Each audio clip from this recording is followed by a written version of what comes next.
नमस्कार दोस्तों, OCN network में आपका स्वागत है। मैं हूं ओमकार चौधरी।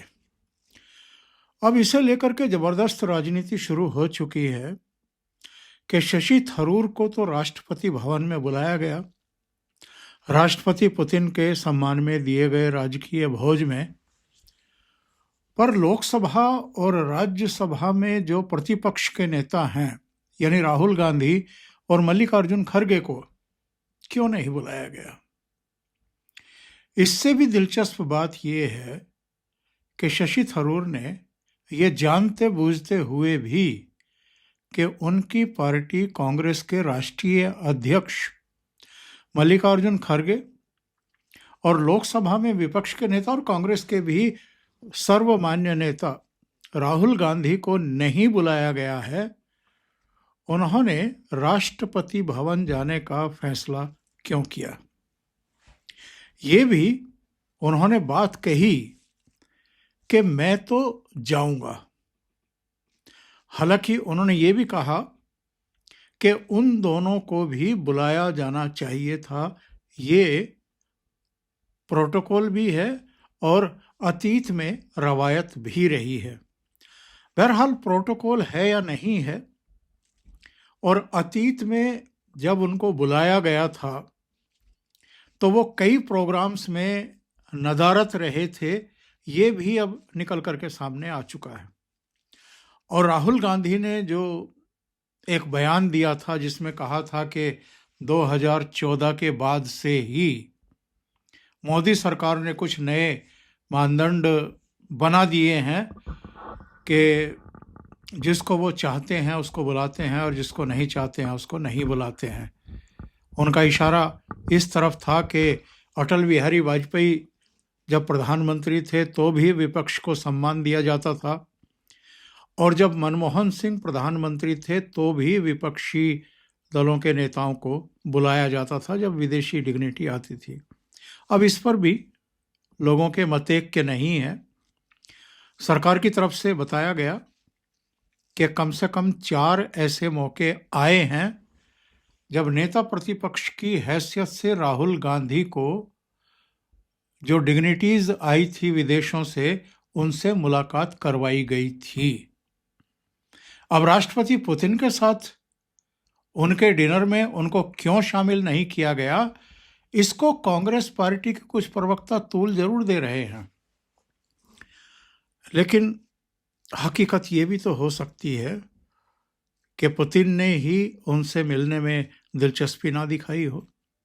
कहा तो ये तक जा रहा है कि चूंकि ये धारणा है, ये परसेप्शन है कि राहुल गांधी और उनकी मम्मी सोनिया गांधी के जॉर्ज सोरोस से, उनके फाउंडेशन से रिश्ते रहे हैं। जॉर्ज सोरोस के बेटे की शादी में भी राहुल गांधी गए थे, और जॉर्ज सोरोस, उनका फाउंडेशन रूस में बैन है, उस पर पाबंदी है, वो ब्लैक लिस्टेड है। इसलिए राष्ट्रपति पुतिन ने ही मिलने की इच्छा व्यक्त ना की हो या अनिच्छा व्यक्त कर दी हो।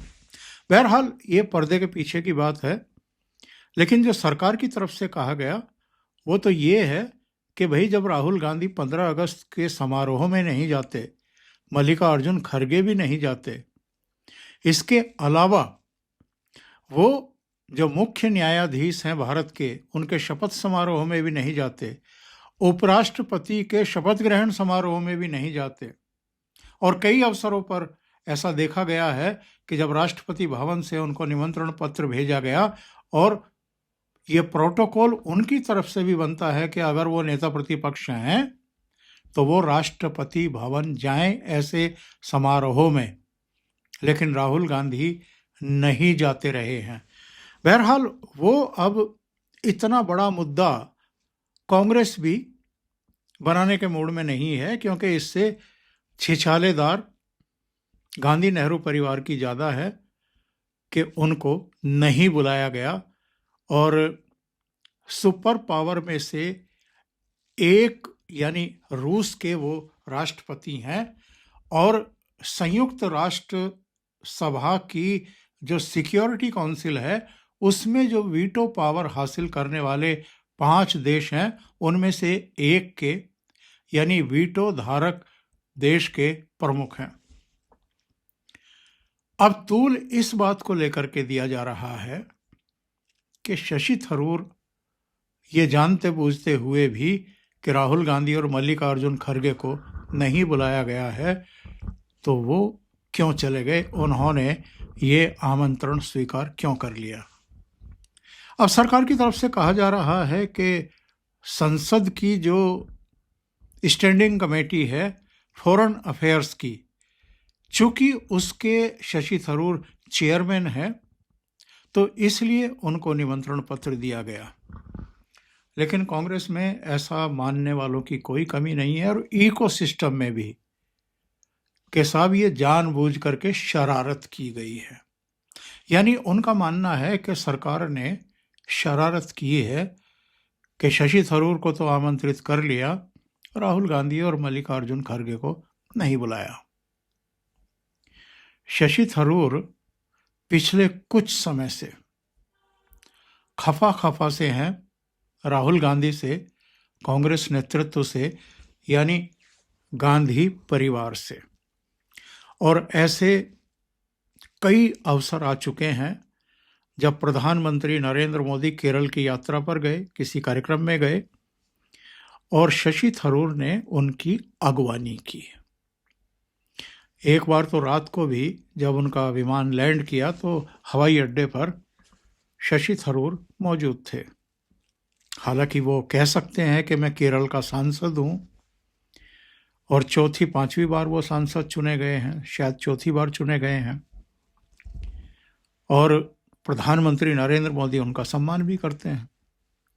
उन पर भरोसा ना करते, उनका सम्मान ना करते, तो संभवतः जो 7-8 प्रतिनिधिमंडल बनाकर के करीब 32-33 देशों में भेजे गए थे सांसदों के, पहलगाम जेनोसाइड के बाद जब पाकिस्तान को सबक सिखाया गया, तो उसके बाद भारत का पक्ष रखने के लिए करीब 32-33 देशों में जो प्रतिनिधिमंडल गए थे, उनमें एक प्रतिनिधिमंडल का चेयरमैन शशि थरूर को भी बनाया गया था, जो अमेरिका और कुछ दूसरे देशों में गए थे। तो कांग्रेस को इस बात की भी परेशानी हुई थी कि शशि थरूर को एक प्रतिनिधिमंडल का सर्वा बना करके क्यों भेज दिया गया। कांग्रेस की तरफ से जो नाम भेजे गए थे, उनमें से कम 2 नाम सरकार ने नहीं माने थे।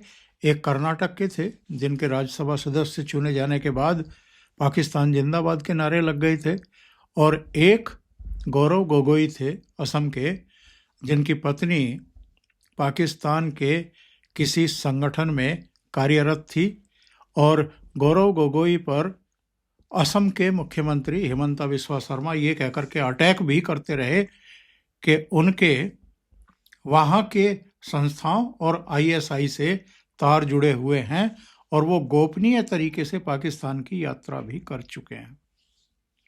उनको भी विदेश भेजे गए प्रतिनिधिमंडल का हिस्सा नहीं बनाया था मोदी सरकार ने। शशि थरूर को लेकर के ये बातें चलती रही हैं कि वो गांधी परिवार के साथ अपने रिश्तों को लेकर के सहज नहीं हैं, बल्कि नाराज हैं। 2019 से 2024 तक अधीर रंजन चौधरी को लोकसभा में संसदीय दल का नेता बनाया गया। दावेदारी शशि थरूर की भी थी। 2014 में भी शशि थरूर की दावेदारी थी, तब मल्लिकार्जुन खड़गे को बना दिया गया था। इसके अलावा शशि थरूर ने राहुल गांधी को एक चिट्ठी लिखी थी, जिसमें कहा था कि आप ये बताइए कि जो प्रमुख डिबेट होती हैं लोकसभा में, उसमें जिन सांसदों को बोलना होता है, उनमें उनकी उपेक्षा क्यों की जा रही है। और शशि थरूर ने ये तक लिख दिया था चिट्ठी में कि मुझे आप इसका जवाब दें, क्योंकि मेरे पास और भी विकल्प हैं, मेरे पास और भी कामकाज हैं, फिर मैं उनमें अपना ध्यान लगाऊंगा, मैं इन बेकार के पचड़ों में क्यों पड़ूंगा। तो इससे लग ये रहा है कि शशि थरूर इस समय सत्तारूढ़ यानी एनडीए सरकार जो है प्रधानमंत्री नरेंद्र मोदी के नेतृत्व वाली, उसके ज़्यादा करीब हैं, उसके ज़्यादा प्रिय हैं और कांग्रेस में वो सहज महसूस नहीं कर रहे हैं। तो लोगों ने ये पूछना शुरू कर दिया है कि क्या शशि थरूर अगला विकेट है जो कांग्रेस का गिरने वाला है। पर शशि थरूर अपनी तरफ से ये फैसला नहीं लेना चाहेंगे, क्योंकि वो जानते हैं कि अगर उन्होंने खुद फैसला किया कांग्रेस छोड़ने का, तो ऐसे में उनकी संसद सदस्यता चली जाएगी, लोकसभा सदस्यता चली जाएगी। तो वो इस चीज का इंतजार कर रहे हैं कि कांग्रेस उनके खिलाफ कोई एक्शन ले, लेकिन कांग्रेस भी नहीं लेगी। इसकी वजह है केरल में विधानसभा चुनाव होने हैं अप्रैल मई 2026 में। जिन 5 राज्यों में चुनाव होंगे अप्रैल मई में, उनमें केरल भी है, उनमें असम भी है, तमिलनाडु पुडुचेरी भी है और बंगाल भी है, पश्चिम बंगाल भी है। वो केरल से चुन करके आते हैं और कांग्रेस पार्टी नहीं चाहेगी, गांधी परिवार नहीं चाहेगा कि ऐसे समय शशि थरूर को छेड़ा जाए, उनको कोई सो कॉज नोटिस दिया जाए या उनको पार्टी से बाहर का रास्ता दिखाया जाए, क्योंकि इसका कांग्रेस की केरल में जो संभावनाएं हैं उन पर बहुत बुरा असर पड़ सकता है। और अगर कांग्रेस ने इस समय उनको फारिग कर दिया, यानी पार्टी से निष्कासित कर दिया, तो फिर भारतीय जनता पार्टी जो केरल में पैरों पर खड़े होने की लगातार कोशिश कर रही है, उसके लिए शशि थरूर एक और ऐसा चेहरा हो जाएंगे जिन पर वो वहां दांव लगा सकते हैं, जिनको आगे कर सकते हैं। दूसरे नेता भी हैं, लेकिन शशि थरूर को भी आगे कर सकते हैं। तो शशि थरूर को लेकर के कांग्रेस में इस समय बहुत असमंजस की स्थितियां हैं, पर देखना होगा कि शशि थरूर क्या फैसला लेते हैं या कांग्रेस पार्टी एक्चुअल में क्या फैसला लेती है। अभी के लिए इतना ही। बहुत बहुत धन्यवाद। अगर आपको ये चैनल और इसके कंटेंट पसंद आ रहे हैं तो लाइक करें, कमेंट करें, वीडियो को शेयर भी करें। अभी तक अगर आपने ये चैनल सब्सक्राइब नहीं किया है तो सब्सक्राइब कर लें और साथ में लगे बेल आइकॉन को ज़रूर दबा दें। बेल आइकॉन में भी ऑल वाला बटन दबाएं ताकि सभी को नोटिफिकेशन मिल जाए। बहुत बहुत धन्यवाद। नमस्कार।